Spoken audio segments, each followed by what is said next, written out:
Selamat pagi, berjumpa lagi dengan saya Erawati Gare, CGP Angkatan 9, SMP Negeri 1 Pantai Timur, Kabupaten Sarmi, Provinsi Papua.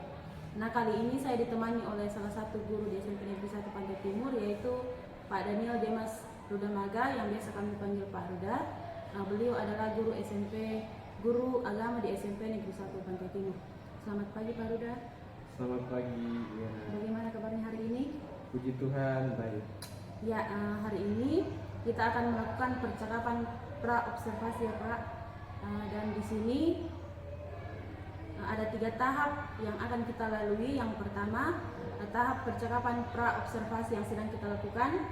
Yang kedua, tahap observasi di mana Pak Ruda akan mengajar dan saya akan melakukan supervisi. Dan yang ketiga, tahap pasca observasi. Adapun tujuan diadakan supervisi adalah untuk memperdayakan dan pengembangan kompetensi diri dan mencapai tujuan pembelajaran yang berpihak kepada siswa. Dan kenapa hari ini kita melakukan percakapan pra-observasi? Karena ada 3 tujuan yang hendak dicapai dari kegiatan ini, yaitu yang pertama, membangun kepercayaan dari guru. Yang kedua, memberikan perasaan tenang mengenai tujuan dari rangkaian supervisi. Yang ketiga, kesepakatan yang dihasilkan pada tahap ini mengenai aspek-aspek pengembangan yang akan diobservasi akan memberikan rasa percaya diri dan motivasi internal karena guru merasakan keterlibatan aktif dalam proses pembelajaran dan juga dalam proses supervisi. Nah, ada beberapa pertanyaan yang akan saya ajukan kepada Pak Ruda, yaitu yang pertama berkaitan dengan tujuan pembelajaran. Apa tujuan pembelajaran yang hendak Pak Ruda capai? Ya, baik. Berdasarkan rancangan pembelajaran yang saya buat, tujuan pembelajaran yaitu tercapainya pertumbuhan gereja di lingkungan sekolah atau area sekolah. Ya, baik. Jadi tujuan pembelajaran kita hari ini berhubungan tujuan pembelajaran yang hendak Pak Ruda capai yaitu tercapainya pertumbuhan gereja di lingkungan sekolah.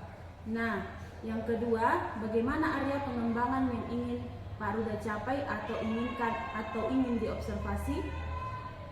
Untuk area pengembangan yang ingin saya capai ada 3, yaitu yang pertama, menyajikan kegiatan pembelajaran yang berdiferensiasi, terutama pada diferensiasi sesuai kebutuhan dan minat siswa. Yang kedua, yaitu tujuan pembelajaran yang direncanakan tercapai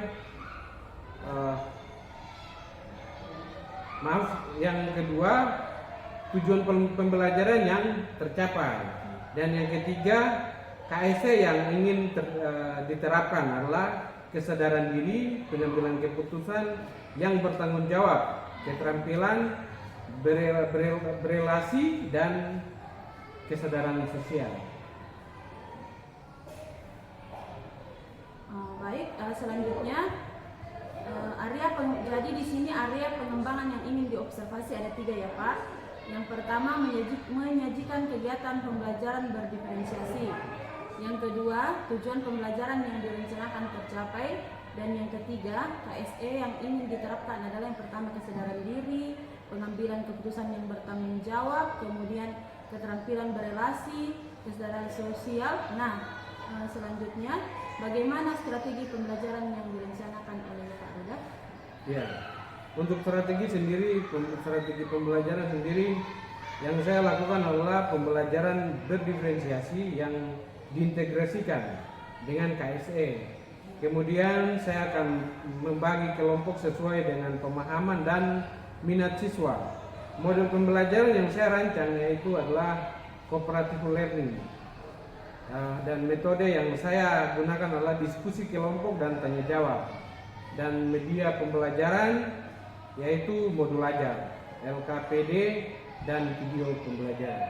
Baik, luar biasa ya Pak. Jadi strategi yang akan Pak Ruda terapkan dalam kelas, yang pertama, pembelajaran berdiferensiasi yang terintegrasi dengan KSE atau pembelajaran sosial dan emosional. Kemudian model pembelajaran yang akan Pak Ruda gunakan yaitu cooperative learning, dan metode yang akan Pak Ruda gunakan pada saat proses pembelajaran yaitu diskusi, tanya jawab, kemudian menggunakan video pembelajaran dan LKPD ya Pak. Nah, jadi kapan Pak Ruda akan melakukan kegiatan pembelajaran tersebut, di hari apa dan kelas berapa? Iya, kebetulan saya ada jadwal di hari Kamis, yaitu jam pertama pada kelas 9. Oh, baik.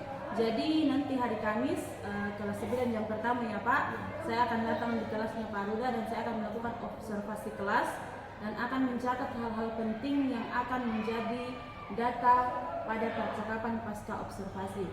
Jadi setelah saya melakukan observasi kelas, selanjutnya kita akan bertemu lagi untuk melakukan percakapan pasca observasi yang nanti akan didampingi oleh pengajar praktik saya, Ibu Serpi. Sebelum kita akhiri, saya ingin mengetahui apa yang Pak Ruda dapatkan dari percakapan kita hari ini. Baik, saya mendapatkan gambaran lebih jelas tentang pembelajaran ya, yang akan saya lakukan dalam kelas, di mana saya akan mempersiapkan media yang akan saya gunakan ketika saya mengajar di kelas. Ya, baik, luar biasa ya Pak. Terima kasih atas waktunya yang sudah bersedia berbincang-bincang pada percakapan pra observasi. Sampai ketemu pada kegiatan observasi kelas pada hari Kamis.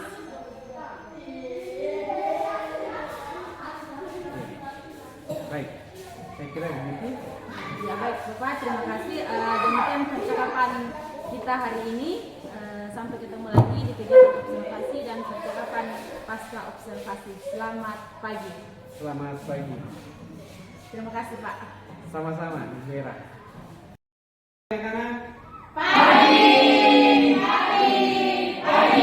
Luar biasa jelas.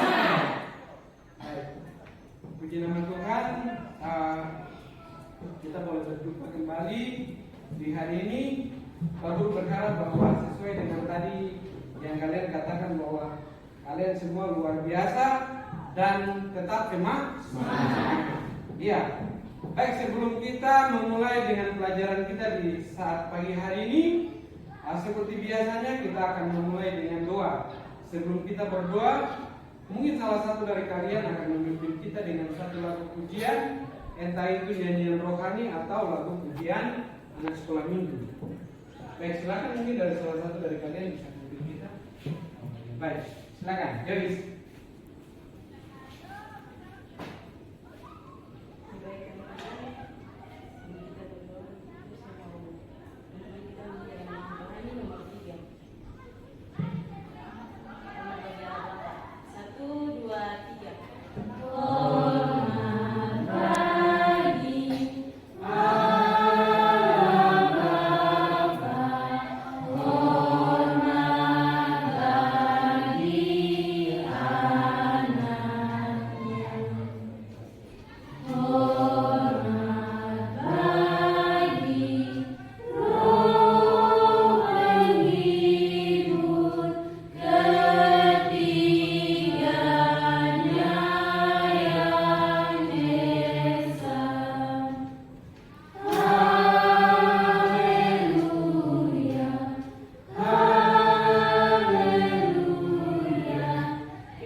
Baik anak-anak, ada yang masih ingat kita di minggu kemarin kita belajar tentang apa? Kita masuk pada materi yang berikutnya, yaitu pertumbuhan gereja. Seringkali Pak Guru katakan gereja yang sesungguhnya adalah siapa? Diri kita sendiri ya. Yang dimaksud gereja adalah diri kita sendiri. Iya, baik, di hari ini kita akan belajar tentang pertumbuhan gereja.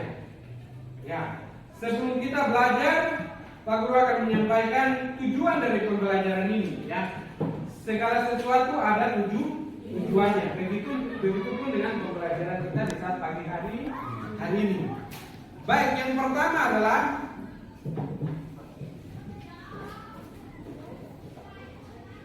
ya, ada 3 tujuan pembelajaran. Yang pertama, memahami konsep pertumbuhan gereja dan pentingnya dalam konteks misi gereja.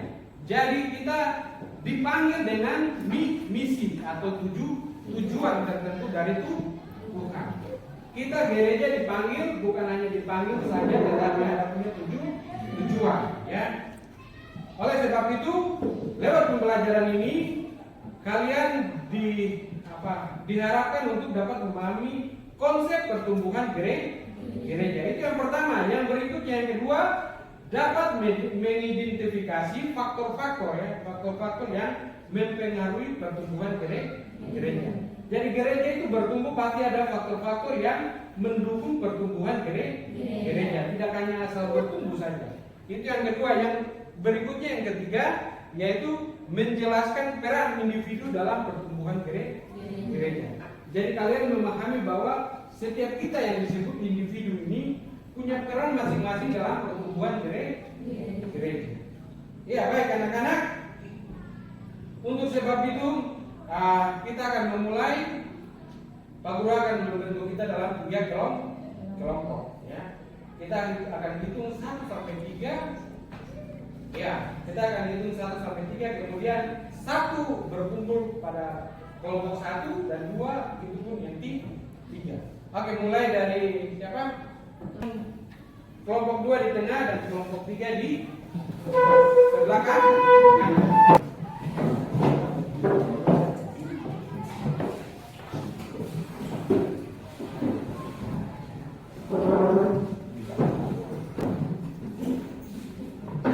Baik anak-anak, kalau kita semua sudah duduk sesuai dengan kelompok kita masing-masing, Pak Guru sebelum kita mulai pada materinya, Pak Guru ingin menunjukkan satu video inspiratif yang dapat kalian saksikan bersama-sama. Kemudian kita akan mengerjakan LKPD atau lembar kerja soal yang akan Pak Guru berikan kepada setiap kelompok untuk dikerjakan. Baik, anak-anak, kita akan saksikan video berikut.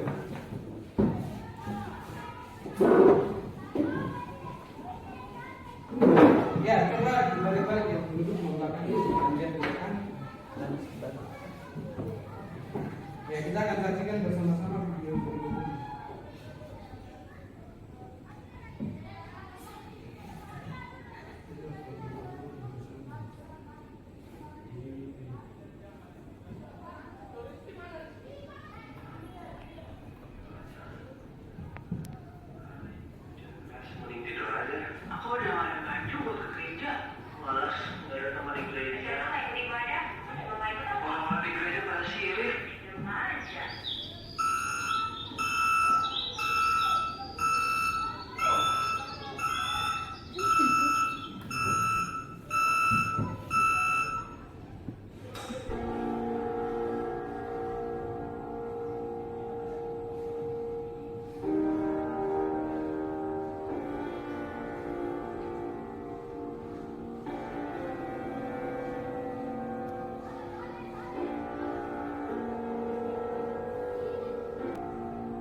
Dari video tadi, kira-kira pesan apa yang kalian tangkap dari video tadi?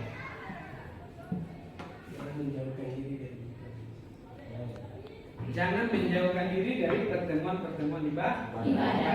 Oke, ada lagi? menunjukkan kebiasaan anak-anak muda saat ini dengan segala macam kegiatan mereka atau kesibukan mereka sehingga mereka tidak mau datang daripada.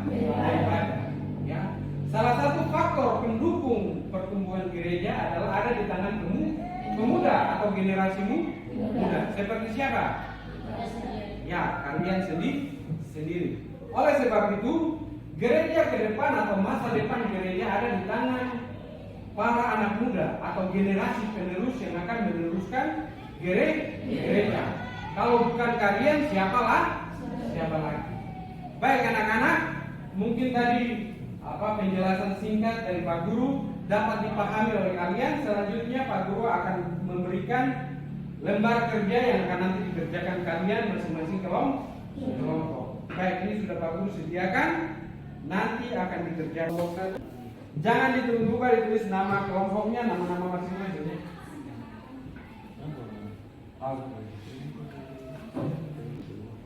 Baik, Pak Guru sudah bagikan lembar kerjanya pada kalian masing-masing. Selanjutnya kalian kerjakan.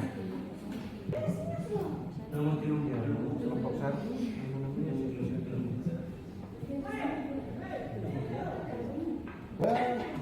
Harus nama siapa-siapa. Karena ada 4 orang kan harus tulis namanya masing-masing. Yang pertanyaannya, apa yang dimaksud dengan pertumbuhan gereja? Ya tadi mungkin Pak Guru sudah jelaskan ya pertumbuhan gereja itu seperti apa. Salah satu pertumbuhan gereja itu mengacu pada peningkatan jumlah pada anggota jemaat. Namanya juga meningkat. Kalau meningkat berarti ada peningkatan dari jumlah jemaatnya yang tadi mungkin beberapa orang, kemudian di tahun berikutnya atau di kemudian hari itu ada penambahan jumlah jemaat. Nah itu namanya peningkatan yang berkurang. Pertumbuhan gereja. Ayat mungkin sulit bagi kalian apa? Nomor 2 ya. Sebutkan faktor-faktor yang dapat mempengaruhi pertumbuhan gereja. Ya, mungkin tadi dari salah satu video yang sudah kalian nonton tadi di awal, itu sudah menjelaskan bagaimana salah satu faktor ya. Faktor yang mempengaruhi anak-anak muda sehingga mereka tidak mau datang ke gereja yang sudah kalian kerjakan bersama di kelompok masing-masing. Pak Guru mau tanyakan dulu, semuanya sudah? Sudah. Oke. Pak Guru akan panggil mulai dari kelompok 3. Kelompok 3 akan tampil ke depan dan akan presentasikan apa yang telah mereka bahas. Oke. Teman-teman, kami akan membaca situs kami kelompok 3. Jawab. Pertumbuhan gereja mengacu pada peningkatan jumlah anggota gereja serta perkembangan dalam iman dan pengaruh gereja dalam masyarakat. 3. Ada tanggapan dari kamu lain?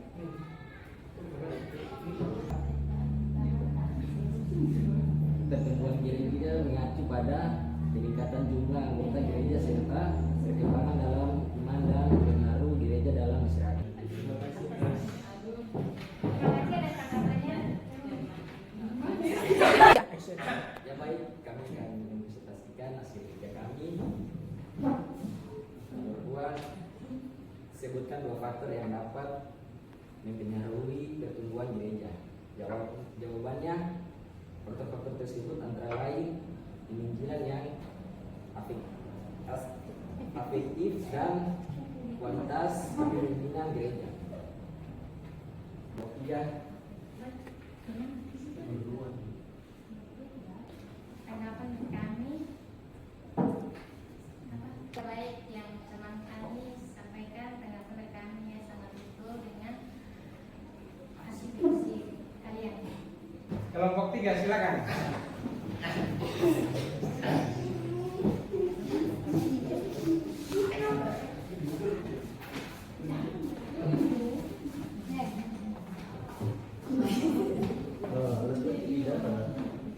Iya baik, kami dari kelompok 3 akan membacakan diskusi kami.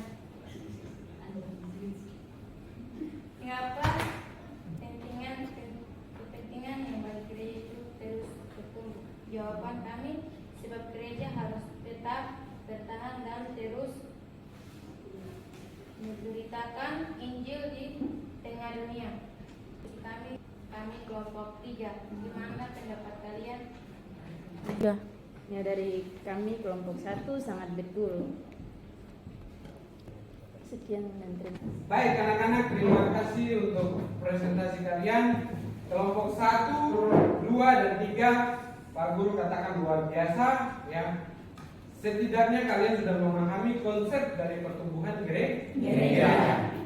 Ya, terutama gereja yang ada di sekitar kita. Tempat kita beribadah setiap hari.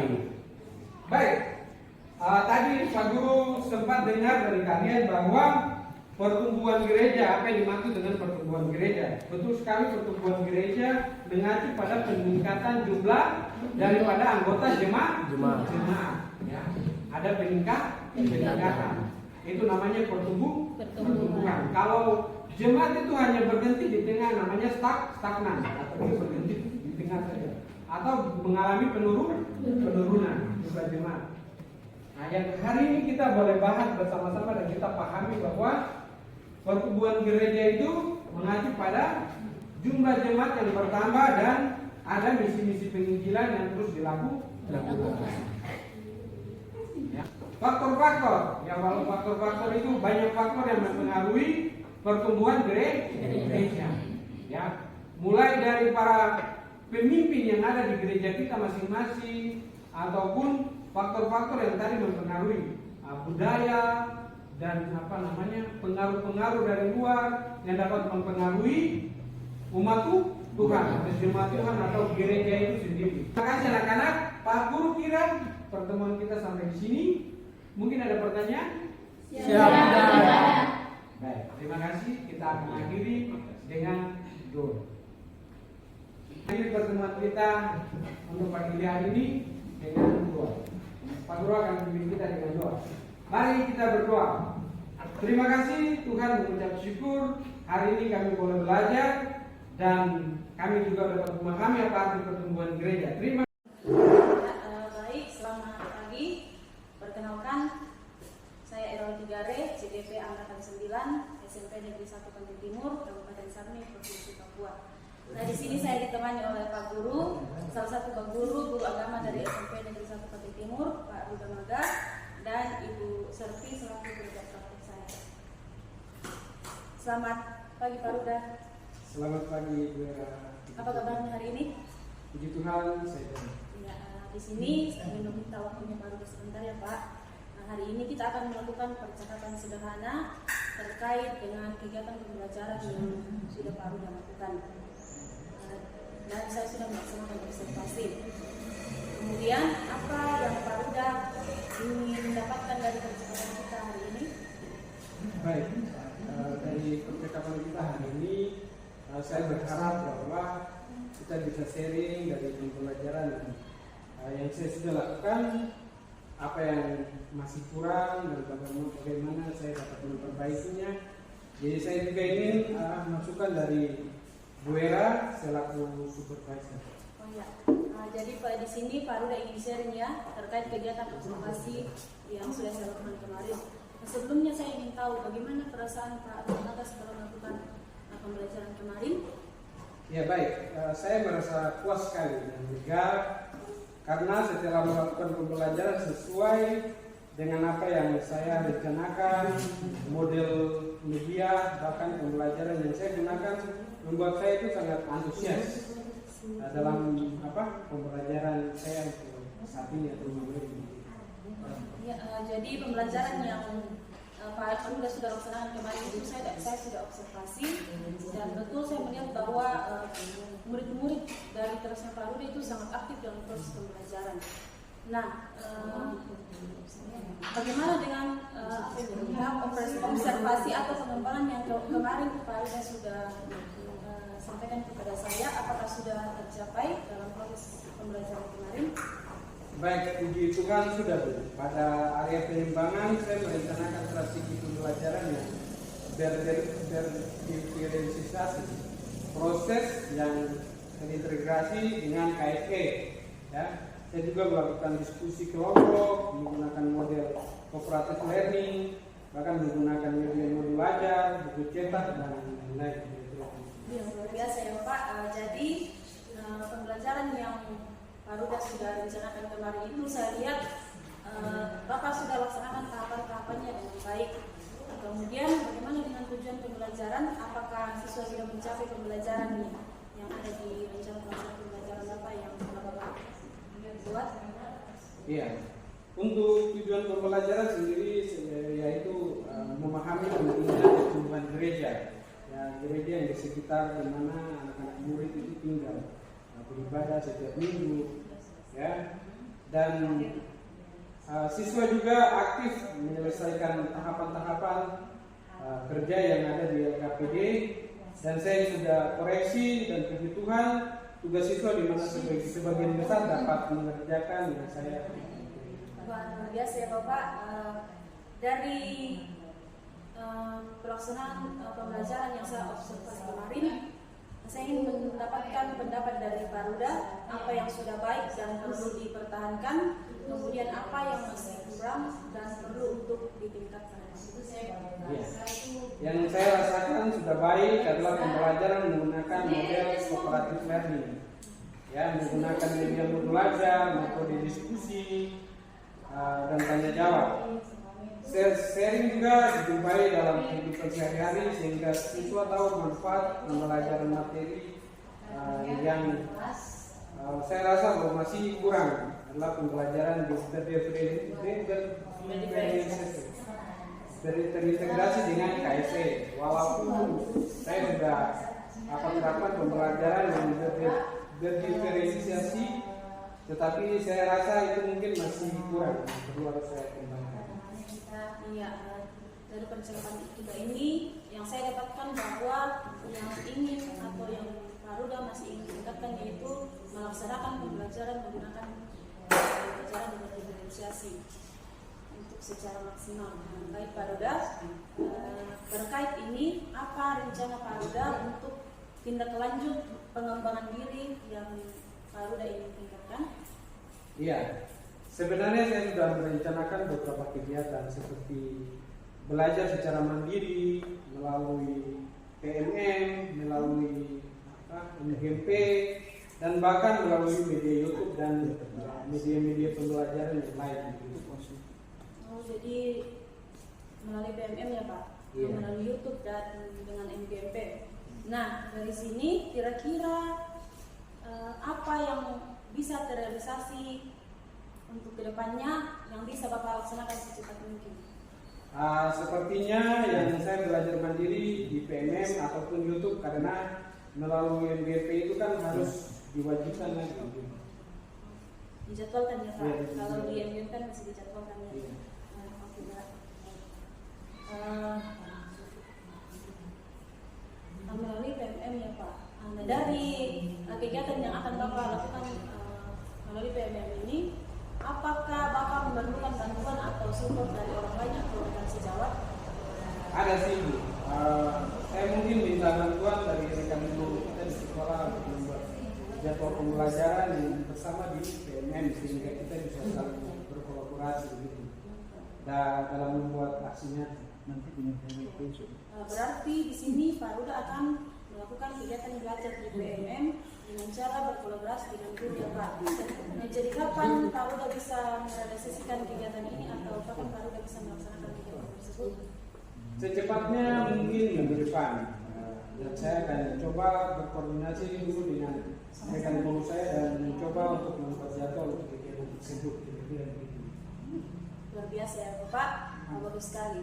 Baik, dari percakapan kita hari ini, apa yang Paruda sudah dapatkan? Baik, untuk percakapan kita kali ini, dari percakapan ini saya mendapatkan gambaran bagaimana cara mengembangkan kemampuan saya dalam melakukan pembelajaran berdiferensiasi, yaitu dengan belajar di PMM dengan berkolaborasi dengan rekan guru juga dalam hal melakukan aksi. Oke, baik Paruda. Jadi di sini Paruda sudah mendapatkan gambaran bagaimana mengembangkan kompetensi dalam mengajar yang berpihak pada murid atau proses pembelajaran yang berpihak pada murid. Nah, percakapan kita hari ini cukup sampai di sini ya Pak. Semoga rencana pengembangan diri Bapak melalui PMM dan berkolaborasi dengan rekan-rekan bisa berjalan dengan baik. Iya, Ibu. Terima kasih banyak sudah meluangkan waktunya untuk sharing dengan saya, dan mudah-mudahan apa yang saya lakukan dapat meningkatkan pembelajaran saya di kelas. Ya, luar biasa ya Bapak, semoga kedepannya pembelajaran sukses meningkat. Terima kasih. Oke. Masih direkam. Tadi sudah pasca observasi harus di